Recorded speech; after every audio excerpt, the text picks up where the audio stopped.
We're going to try and ground some of the theories that we've been discussing up until now. We're going to give them a socio-political focus. We're going to talk about racism. And we're also going to try to think a little bit about why you could say that slogan, that rallying cry, Black Lives Matter, is a very important one. And we could say that in a sense, it is an attempt to speak directly to white racist fantasy by saying Black Lives Matter. Why do I say that? Because I've been the witness to some kinds of debates where more conservative, typically white people, will say things like, well, I don't understand, don't all lives matter? And one could respond to that, well, presumably maybe that's what you consciously think, but maybe, as it were, the white big other of the racist domain doesn't necessarily think that's true. Hence the need for Black Lives Matter. We'll build to that though. We'll give a little case study of what we could say, what we could call the white racist preoccupation with the black body. This, I think, will help us to concretize some of the concepts that we've looked at in the Lacanian theory. But just before we get there, we need to finish up one more element of that formula that Lacan gives us for fantasy. Barred subject, diamond lozenge, A. We've said a lot about the barred, lacking, divided subject. We've said a number of things about that mathematical formulation that connotes a variety of logical relationships, which in turn is indicative of the permutation of different positions and enactments possible within the frame of fantasy. But we haven't said an awful lot about A, which of course is the famous Lacanian object A. So let's just say a little bit about that. We ended off last time by talking about Seminar 11 and the need that Lacan had to try to conceptualize something called alienation. Alienation as opposed merely to, separation as opposed merely to existing in a state of alienation. To cut a long story short, this is one way of thinking about how he does that. The subject is a lacking subject. The subject is perpetually trying to locate themselves relative to the big other. Not just to the big other, but to the perceived desires of the big other. What does the big other want? I, the alienated subject, need to try and resource something within me to be able to respond, to give an answer. I need to be able to pinpoint something in me, some phantasmatic element in me that might be able to respond to the desire of the big other. You could say, although Lacanian theory doesn't like the attempt to reduce this to a developmental phase, this may remind us of some of the transactions, the unconscious transactions of childhood. What does mom want? What can I be for her? The same, you could say, is replicated constantly within our everyday social symbolic interactions with the social domain and with others around us. What does this world want of me? What's important about me? How can I position myself relative to the desire of the big other? Now we take a few steps. It's not just the desire of the big other, but the big other is also, by virtue of the fact that they're desiring and are not as such complete, lacking. So I'm trying to position myself, I'm trying to give an answer within my being to position myself as what the big other might want, what the big other might need relative to their lack. My attempt to do that, to find the special lovable thing in me, in a way you could say starts to incarnate what Lacanians call object PTR, the object A, this little ephemeral quality of me that makes me somehow special. Sometimes in the Lacanian theory, Zizek uses the phrase, Lacan does, I think it comes from St. Augustine, that which is in me, which is more than me, that je ne sais quoi element, don't quite know what it is, but that specialness, that little narcissistic hub of something about me, that's important. That is a kind of phantasmatic kernel. When we situate it in ourselves, you could say that this is my object A offering to the other, the thing that I think is special about me, which locates me, which gives me some unique position in the big other.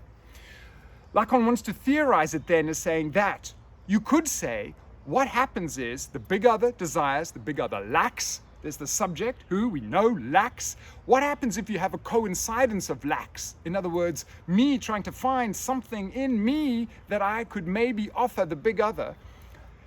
To cut a very long story short then, you could say what we have then is it's not simply just to say desire is always the desire of the other. It is that, but in the attempt to try to come up with that an answer to that, I'm forced to formulate something of me, something that makes me desirable, that's a response to that question. And of course it's phantasmatic, right? Because it's within the domain of my lack that I don't actually have, but I kind of fantasize I have. And in this process, which you could say is a coincidence of two lacks, the thing that gets isolated, that attribute, that quality, that phantasmatic kernel that I think makes me special, that comes apart from my, as it were, trying to extract myself from the big other. Sometimes we think about this as a remainder that from that coincidence of lacks, something which is both formulated within the domain of the big other, the lackingness of the big other, and my response, my hopeful phantasmatic response to that lack. That little thing is what Lacanian theory calls object A. Now, if that level of theorization still sounds a little opaque or a little abstract, put it this way. Imagine a little outline figure of you, okay, a little diagrammatic representation of you. Now imagine that there's a puzzle piece in that diagrammatization. That little puzzle piece now has to be taken out. And there you have a kind of subject. You've got a subject who's missing an integral element of themselves. This is your lack. This is your lack. This is also what makes you desire and also what makes you desirable. Or put differently, the lacking subject tries to formulate an element about themselves, a phantasmatic thing, whether that's the thing that's going to complete them or whether it's the thing which is in them. And that element, that positivization of a lack, and maybe this is the most straightforward way of trying to get to it, the positivization of a lack, or I've kind of coined this phrase of the convexity of my lack, that which I use to respond to lacks around me, that little element is object A. And let's take it one step further.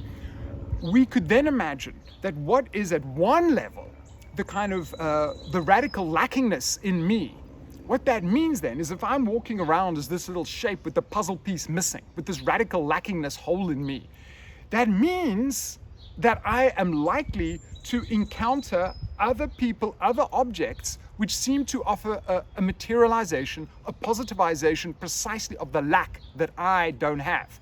So object A there becomes the convexity of my lack, the positivization in the other figure of something that is indicative of my lack. In other words, that attractive je ne sais quoi quality, that abstract, phantasmatic kernel that I see in someone else has less to do with them, you could say, than with the fact that they have become the screen upon which I project the positivized version of my lackingness. Phew, okay, so that's the kind of lack thing that we're talking about. Let's go back then. I love New York. I heart New York. I, the lacking subject, try to find some consistency, try to find some wholeness, try to find some kind of utopian wonderfulness when I visit New York. But of course, that could mean all sorts of different relationships. We give the heart sign, but the Lacanian formulation of it is better because there's all sorts of different facets. I sort of love this, but I hate this about New York. New York titillates me in this way, but it freaks me out in that way. There's multiple different types of relationships which would go on to make my fantasy of New York. And of course, when you've got the little A at the end of that formulation, it also means that at some level, phantasmatically, I hope New York completes me, or New York positivizes my lack. Okay, so that's a little piece of conceptual work. Now, what I want to do very briefly in the remaining time that we've got is to give you a case study of what I think is an important way of thinking fantasy within the ideological realm. Here is the first part of that. Some years ago, I was reading a biographical account of Barak Obama's life, David Remnick's biography. He makes note of a curious moment. And having read some of Barak Obama's, or read both of his two autobiographical accounts, I was familiar with the moment that Remnick focuses on. Barak Obama relates an incident. He's a young kid, he goes off with his mother to a doctor's office or a lawyer's office or something. He's sitting there waiting for her. He opens Life magazine and he's paging through it and he sees something that is dreadful. He sees a series of African Americans who've used whitening products, skin lightening products on their face who've been terribly scarred. And this is, to use the Freudian term, I think akin to a primal scene for the young Barak. It's like, this is terrible, this is traumatic, this brings home to him the fact of race in America, the fact of people who would prefer not to be black, and it has a kind of traumatic impact. And let's say right there that this is kind of important, because when we hear the primal scene in Freud, we always think about the wolfman seeing his parents having sex, and this is this kind of traumatic imprinting. But what I think is quite useful is if you, as it were, metabolize that phrase and are able to think about it as other traumatic scenes or depictions or exposures, that's also a good way of putting it, that have a kind of imprinting traumatic effect on the subject. So why do I mention this? I mention this because what Remnick then goes on to say is researchers who've read Obama's biographies, autobiographies, go and look for the Life magazine to find this. No one can find it. So what are we to conclude from this? One could say, well, it never happened, which doesn't seem to be the case. But what one could rather conclude, I think, is that maybe it's difficult to find the article that he saw. Maybe he got the magazine wrong. But it's not so much that we're doubting that it ever happened, but rather, presumably, even when we did find the material instantiation of the thing that had such a traumatic impact, it would be disproportionate to the primal scene impact that it had on the young Barack Obama.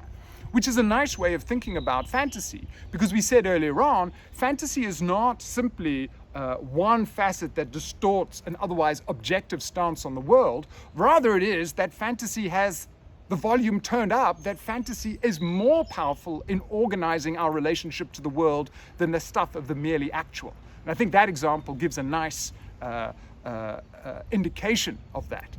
So why do I bring that example up? Well, I wanted to bring up the traumatic primal scene as one element that fantasy needs to engage with.